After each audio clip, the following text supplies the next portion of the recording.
अनिल यादव, प्रांतीय कांग्रेस कमेटी के अध्यक्ष, आदरणीय बसराम सिंह यादव जी, हमारी पार्टी के सहारनपुर के विधायक, जिले से विधायक आशु मलिक, पूर्व मंत्री अशोक यादव जी, पूर्व मंत्री श्री कृष्ण यादव जी, समाजवादी पार्टी महिला संगठन में अनीता यादव जी, आज हमारे आपके दल में शामिल होने वाले जसकरण कठेरिया जी, प्रमोद कुमार लोधी जी, मुकद्दम सिंह जी, कृपाल सिंह जी, जवाहर सिंह जी, सत्यनारायण चेयरमैन जी, गुरुनारायण प्रधान जी और बहुत सारे मैं देख रहा हूं हमारे सामने भी दाईं तरफ बहुत जिम्मेदार सभी हमारे आदरणीय नेतागण, यहां पर उपस्थित सभी आदरणीय बुजुर्ग, माताएं, बहनें, नौजवान साथी, पत्रकार बंधुओं, मैं सबसे पहले इस कार्यक्रम के लिए आए हुए सभी लोगों का बहुत बहुत धन्यवाद और आभार प्रकट करना चाहता हूं।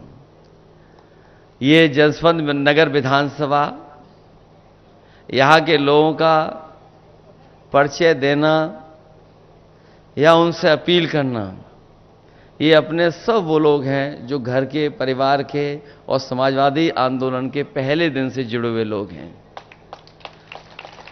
और ये बात केवल हम लोग मंच से नहीं कहते हैं, जो विरोधी लोग हैं वो भी ये महसूस करते हैं कि हम और कहीं तिगड़म तो लगा सकते हैं, कुछ और बहाने कर करके वोट को इधर उधर कर सकते हैं, लेकिन जब जसवंत नगर का वोट खुलेगा तो वो रिकॉर्ड न केवल अपना रिकॉर्ड बनाता है, बल्कि जसवंत नगर अपना रिकॉर्ड भी तोड़ देता है, लाखों वोट से हमेशा जिताता है। मैं जब पिछली बार आपके सड़क के किनारे कार्यक्रम हुआ था, उस समय भी यही बात मैंने रखी तो कही थी, और आज भी मैं महसूस वही बात करता हूं कि यहां की जनता ने मन बना लिया है कि एक एक वोट समाजवादी पार्टी के पक्ष में पड़ने जा रहा है। और ये जिम्मेदारी अब आपकी और बढ़ जाती है, क्योंकि पिछली बार तो चाचा यहां थे, लगातार संपर्क कर रहे थे। अभी आपने मुख्यमंत्री जी का तो सुन ही लिया आपने। जो मुख्यमंत्री जी हैं उनके बारे में क्या कहना। जब विधानसभा में हम लोग रहते हैं तो वो गिनती भी उल्टी पुल्टी पढ़ते हैं। एक बार कोई सवाल को लेकर के वो खड़े हो गए और जाने कहां से वो अखबार लेकर के आए और उस अखबार की खबर के माध्यम से कहने लगे कि 46 में 56 भर्ती हो गए थे एसडीएम। और उस दिन से लेकर के आज तक हम लोग कई जगह पर कई माध्यम से पूछते रहेंगे, भाई वो कम से कम 46 से 56 वाली सूची तो दे दो। और अभी पता नहीं क्या भाषण दे के गए जो प्रसाद को चूरन समझते हैं। बताओ, ये हमारे मुख्यमंत्री, आपने देखा होगा सदन में जब भी चाचा को देखते हैं तो वो घबरा जाते हैं। तो जब जसवंत नगर में आए तो स्वाभाविक था कि उन्हीं के क्षेत्र में आए, और ऐसा नहीं कि उन्हें नहीं पता था, बस वो वोट मांगने की औपचारिकता करके गए हैं। उनकी जो एजेंसी के लोग हैं या जो हमारे आपके आसपास खाकी वर्दी के लोग खड़े हैं और एक आध और भी कहीं छिप के खड़े होंगे जो भाषण नोट कर रहे होंगे, वो खुद सूचना दे देते हैं कि ये लाखों लाख वोट से आप जसवंत नगर से हारने जा रहे हो। और आज तो जसवंत नगर है और तारीख 1 मई है। ये समझ लो बीजेपी गई, इसका पता नहीं लगेगा इसके बाद। और फिर जब चाचा ने इलाज करने की ठानी लिया है तो सोचो वोटों से कैसा इलाज होगा इनको। ये जनता तैयार है। हमारे गुजरात के क्षत्रिय भाई लोग तो तलवार से नहीं, इस बार मतदान से मतवार कर रहे हैं, उससे इलाज कर रहे हैं। और जसवंत नगर वाले भी इस बार अपना एक एक वोट डाल करके भारतीय जनता पार्टी के लोगों का इलाज करने के लिए तैयार हैं। ये वो लोग हैं जिन्होंने सब कुछ उल्टा पुल्टा कर दिया है और ऐसा उलझा दिया है देश को और तमाम चीजों को कि अगर ये नहीं हटेंगे तो हो सकता है ये संविधान को भी बदल दें। कई बार हम लोग इस बात को कहते हैं कि संविधान बदलेंगे, तो पत्रकार साथी और बीजेपी के लोग ये तर्क देते हैं कि संविधान कैसे बदल जाएगा। मैं उनसे जवाब में कहता हूं कि याद कीजिए कि भारतीय जनता पार्टी ने एक दिन फैसला ले लिया और फैसला लेकर के सब नोट बंद करा दिए। क्या किसी पत्रकार को पता था? क्या किसी जनता में किसी सदस्य को पता था? और इसी तरह अभी जो अग्निवीर व्यवस्था आई है, ये जो अग्निवीर व्यवस्था जो पक्की नौकरी होती थी, ये जो 4 साल की नौकरी कर दी है। हमारे यहां बहुत सारे लोग ऐसे होंगे गांव के जो फौज में जाकर के न केवल उन्होंने सीमा पर देश की रक्षा करने का काम किया, बल्कि अगर उनके परिवार की आर्थिक और सामाजिक स्थिति देखोगे, अगर वो फौज में भर्ती हो गए तो उनके घर परिवार की सामाजिक और आर्थिक स्थिति भी बेहतर हो गई और नई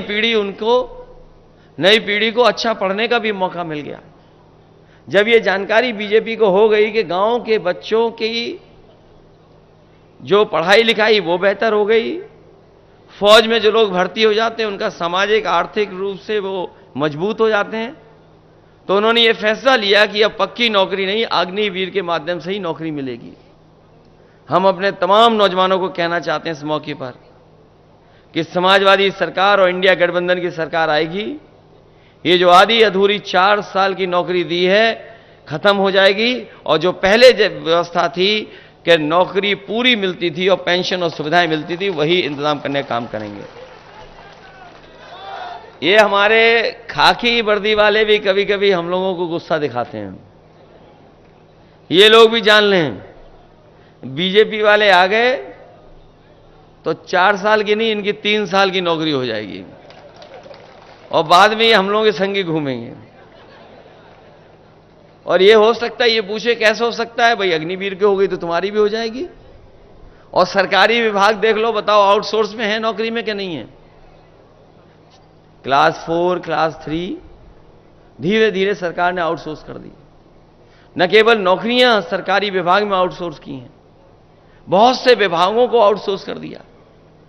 ये जो आरक्षण ना खत्म होने की बात बीजेपी के लोग अब कह रहे हैं, वो इसलिए कह रहे हैं कि पीडीए परिवार से सब लोग जुड़ गए और जो बहुजन समाज के लोग हैं वो ये समझ रहे हैं कि बाबा साहब भीमराव अंबेडकर जी का जो संविधान दिया हुआ था उसको भी ये बदल देंगे। ये बदले ना बदलें, लेकिन उस रास्ते पे ये लोग चल रहे हैं। सोचिए आप, अगर विभाग में प्राइवेट हो जाएगा तो क्या आरक्षण लागू होगा क्या उसमें? ये जो हवाई जहाज वाला विभाग था जिसमें लगभग 1 लाख लोगों को नौकरी मिलती थी, ये कुछ वर्षों से प्राइवेट कर दिया गया है। अब बताओ, प्राइवेट में जाने के बाद क्या आरक्षण मिल रहा है किसी को? इसी तरह और विभाग हैं, बीएसएनएल है, ये सरकारी विभाग, टेलीफोन वाले थे, ये सब प्राइवेट हो गए। ये पानी के जहाज जिस विभाग से चलते थे वो प्राइवेट हो गया। बीमा कंपनियां प्राइवेट होने जा रही हैं, बैंकें प्राइवेट होने जा रही हैं। तो सोचिए, अगर वो आरक्षण नहीं खत्म करना चाहते तो आखिरकार प्राइवेट के रास्ते पे क्यों जा रहे हैं? इसलिए घबराए हुए हैं भारतीय जनता पार्टी के लोग। और घबराने का नतीजा देखिए, जो कभी आरक्षण खत्म करना चाहते थे वो आरक्षण के पक्ष में बोल रहे हैं। लेकिन मैं अपनी जनता को सावधान करना चाहता हूं कि भारतीय जनता पार्टी के वो लोग हैं जिन पर भरोसा नहीं किया जा सकता। इन पे भरोसा तो बिल्कुल नहीं किया जा सकता। और अब तो इनकी और पोल खुल गई। ये अलग बात है कि इलेक्टोरल बॉन्ड जो आए थे उससे तो पोल खुली इनकी, जहां पर इन्होंने चंदा नहीं वसूला था पैसा। हम और आप लोग एक दूसरे का सहयोग मदद करते हैं तो क्या थोड़ा बहुत चंदा देते हैं? कभी 500 रुपए, 1000, 2000, 5000, बहुत संपन्न होंगे तो लाखों में दे सकते हैं। लेकिन इस तरीके से कोई चंदा नहीं देता था। सब सीमाएं लांघे भारतीय जनता पार्टी के लोग और दबाव बना करके अपने सरकारी विभागों का। सोचिए कितना चंदा लिया इन्होंने।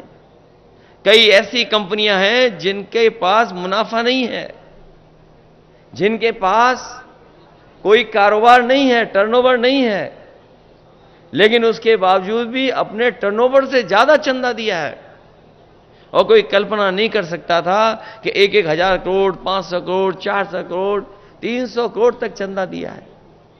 और ये बात मैं इसलिए कह रहा हूं, ये जो महंगाई दिखाई दे रही है वो महंगाई वसूली के कारण भी है। जो कंपनी, जो उद्योगपति अगर चंदा और वसूली के नाम पर पैसा दे देंगे सरकार को, तो बताओ मुनाफा कमाएंगे कि नहीं कमाएंगे? ये मुनाफे की वजह से महंगाई है। और आपने तो अपने बीच देखा है, जैसे हमने और आपने पुराने लोगों ने बाजार में पार्ले जी का बिस्किट पैकेट देखा होगा। पहले कितना बड़ा पैकेट आता था, पहले इतना बड़ा पैकेट था। जैसे जैसे महंगाई बढ़ी और कंपनी को मुनाफा कमाने के लिए फैसला लेना पड़ा तो पैकेट छोटा होता चला गया। अब बताओ पैकेट कितने का मिलता है? अब 5 बिस्किट का पैकेट हो गया। पहले इतना बड़ा था, अब इतना बड़ा हो गया। और ये सरकार में आ गए तो हो सकता है 1 बिस्किट का ही पैकेट बना देंगे लोग। और आपने तो खुद देखा है, बताओ बोरी से कितनी खाद चोरी हो गई। पहले 5 किलो और फिर अब कितनी और चली गई? 5 किलो और चली गई। ये सरकार में आ गए तो और 5 किलो चली जाएगी। बाद में आपको हो सकता है खाद पाउच में लानी पड़े। ये स्थिति पैदा कर दी इन्होंने। और जिसको लेकर के ये बहुत प्रचार करते थे, अब वो बात खुल गई। फिर ये लोग हमें और आपको सबको वैक्सीन लगवा रहे थे और जबरदस्ती वैक्सीन लगवा रहे थे। हमें लगता बहुत कम लोग होंगे जो हमारे जैसा फैसला लिए होंगे कि वैक्सीन नहीं लगवाएंगे। हमारे जैसे कम ही बचे होंगे। तुम्हें तो डॉक्टर ने मना की होगी तो एक तो हमने नहीं लगवाई। अब तो बात खुल गई ना। और सोचिए कंपनी को क्या कहना पड़ गया। कंपनी ने खुद हाई कोर्ट में कहा कि हां, इस वैक्सीन के बाद लोगों का हार्ट अटैक या हार्ट संबंधी बीमारियां बढ़ी हैं। अब सोचिए जिनके घर में सर्टिफिकेट होंगे, जो वैक्सीन के सर्टिफिकेट आप लोगों ने रखे हुए हैं, उसको देख करके आप वोट किसको डालोगे? आप बताओ। जब सर्टिफिकेट दिखाई देगा तो कोई भी भारतीय जनता पार्टी को वोट नहीं दे सकता। अलग तरह की चिंता डाल दी मन में कि पता नहीं कल क्या हो जाएगा। तभी तो क्या कहते थे कि अफसर ढूंढना चाहिए, कोई नारा दिया था उस समय उन्होंने। तो सोचिए क्या अफसर ढूंढा उन्होंने कि वैक्सीन वालों से भी इन्होंने चंदा वसूल लिया। इसलिए बहुत से ऐसे सवाल हैं जिसका जवाब भारतीय जनता पार्टी के पास नहीं है। लेकिन सबसे बड़ा सवाल जनता के बीच में यही है कि ये संविधान बदल देंगे और संविधान बदलने के बाद हमारे अब के अधिकार छिन जाएंगे। हमें आपको जो सम्मान मिलता है वो भी ये छीनना चाहते हैं। और सच्चाई तो ये है कि बाबा साहब भीमराव अंबेडकर जी का दिया और संविधान ही हमारी संजीवनी है, जो हमें आगे बढ़ने का मौका देता है। यही संविधान हमें अधिकार देता है 1 वोट का। और ये अगर संविधान बदल दिया तो हो सकता है भारतीय जनता पार्टी के लोग हमें और आपको जो वोट देने का अधिकार है वो भी छीन लें। इसलिए जहां मतदान के लिए आप जाएंगे वहीं सावधान रहेंगे और सावधान रह करके अपने बूथ की रक्षा करने का काम करना। क्योंकि इस समय चाचा यहां ज्यादा समय नहीं दे पा रहे हैं, उन्हें भी चुनाव लड़ना पड़ रहा है और लड़ाना पड़ रहा है। तो उनकी भी इच्छा हम लोगों ने पूरी की है। तो कम से कम 1 लाख से ज्यादा का जिताने का काम करना, क्योंकि यहां की विधानसभा जिता सकती है। और कोई वर्ग ऐसा नहीं है जो वोट ना देना चाहता हो आपको और हमको। अगर थोड़ा बहुत हम लोग उनसे बातचीत कर लें, बैठ जाएं और उनको समझा ले जाएं, तो मैं समझता हूं हर वर्ग के लोग आपके साथ इस बार मतदान देने के लिए तैयार हैं। वो खुद महसूस कर रहे हैं महंगाई, बेरोजगारी और तमाम चीजें, क्योंकि इतनी महंगाई कभी नहीं हुई जितनी इस सरकार में हो गई। जब आज हम और आप लोग 1 मई को है, ये हमारे मजदूर भाई जानते होंगे, आज का दिन पूरी दुनिया में याद करता है मजदूरों को, तमाम उन लोगों को याद करता है जिनका योगदान है काम कर करके समाज और देश को आगे बढ़ाने के लिए। ये जो लेबर डे है, आज की तारीख के दिन योगदान, संघर्ष और उनके किए हुए कामों से जो तरक्की हो रही है उसको सब याद करते हैं। जो साथी कानून को समझते होंगे, इन्होंने कोरोना की आड़ में लेबर लॉ, जिसके लिए मजदूरों को अधिकारों को पाने के लिए मजदूरों को न जाने कितना संघर्ष करना पड़ा था। दुनिया में जहां जहां मजदूर संगठन थे, उन्होंने कई मौकों पर संघर्ष किया। न जाने कितनी बार उन्हें पुलिस से झगड़ा होने की वजह से जाने गई, जाने खोई। न जाने कितने पुलिस के लोग इस आंदोलन में शहीद हुए। उसके बाद जो लेबरों को अधिकार मिले थे, मजदूरों को अधिकार, इन भारतीय जनता पार्टी के लोगों ने कोरोना की आड़ में उन कानूनों को भी ऐसा कर दिया है कि अब लेबर के पक्ष में वो कानून नहीं है। तो सोचिए, आड़ में क्या नहीं कर सकते ये लोग। इन्होंने छिप करके हमारे तमाम मजदूरों को जो कई सौ वर्षों के संघर्ष के बाद जो अधिकार मिले थे, जो उन अधिकारों को छीनने भी काम किया है। इसलिए इनसे सावधान रह करके इन भारतीय जनता पार्टी को हटाने का काम करना। जो पहले और दूसरे चरण के वोट पड़े हैं, उस चरणों में भारतीय जनता पार्टी और उनके सहयोगी लोग बहुत पीछे छूट गए हैं। पीछे छूट गए, इसीलिए उन्होंने अपना 400 पार का नारा बदल दिया। न केवल नारा बदला है, बल्कि उनके भाषणों में आप देखो क्या भाषा का इस्तेमाल हो रहा है। जो भाषा बोली जा रही है वो लोकतंत्र में कोई स्वीकार नहीं कर सकता। और जिस तरह के शब्दों का इस्तेमाल किया जा रहा है, अगर उन्हीं शब्दों को और उन चीजों का अगर हम आकलन निकालें और बैंकों से अगर आंकड़े निकालें, तो शायद भारत में सबसे ज्यादा गरीबों ने सोना रख करके कर्ज लिया होगा। सबसे ज्यादा बैंकों से लोगों ने, गरीबों ने कर्ज अगर लिया है तो सोना रख करके कर्ज लिया है। और यही बीजेपी के लोग जो बड़े बड़े लोगों का कर्ज माफ कर चुके हैं, और इतना नहीं, छोटा मोटा कर्ज नहीं माफ किया है, लगभग 16 लाख करोड़ कर्ज माफ कर चुके हैं उद्योगपतियों का। इसलिए गठबंधन ने और इंडिया गठबंधन ने तय किया है, समाजवादी पार्टी ने फैसला लिया है कि इस बार दिल्ली की सरकार बनेगी तो अपने किसानों का पूरा कर्जा माफ होगा। जिस तरीके से उद्योगपतियों का कर्जा माफ हुआ है, उनका करोड़ों का कर्जा माफ हुआ है, हमारे किसानों का तो लाखों का है, करोड़ों का किसी का नहीं है। जब बीजेपी ने कर्ज माफ करने का फैसला लिया तो इन्होंने जो मानक तैयार किए वो ये कहा कि 5 करोड़ से ऊपर जिन्होंने कर्ज लिया उनका कर्ज माफ होगा। यहां जितने लोग बैठे हैं, आसपास जितने लोग होंगे, किसी का भी करोड़ों में कर्ज नहीं होगा, लाखों में कर्ज होगा। कि हमारे गरीब छूट जाएं, किसान छूट जाएं, गांवों में रहने वाले छूट जाएं, उनका कर्ज ना माफ करना पड़े। इसलिए बीजेपी ने जब कर्ज माफ किया तो यह फैसला लिया कि 5 करोड़ से ऊपर जिन लोगों का कर्ज है वो कर्ज माफ होगा। हम समाजवादी और इंडिया गठबंधन के लोग कहते हैं जो किसानों का लाखों लाख कर्ज है वो पूरा माफ करने का काम करेंगे। अगर उद्योगपतियों का माफ हो सकता है तो किसानों का भी हमारा माफ होगा। इसी तरह राशन को लेकर के इन्होंने गरीबों से वोट ले लिया। पिछला चुनाव था तो राशन में न जाने क्या क्या दे रहे थे, और अब जो राशन आ रहा है उसमें बताओ क्या आ रहा है। ये आपका स्वास्थ्य बेहतर करने के लिए दे रहे हैं। सोचो, पहले दे रहे थे रिफाइंड तेल, नमक और न जाने क्या क्या देना चाहते थे, और वोट ले लिया, सरकार बन गई। अब बताओ राशन में क्या दे रहे हैं।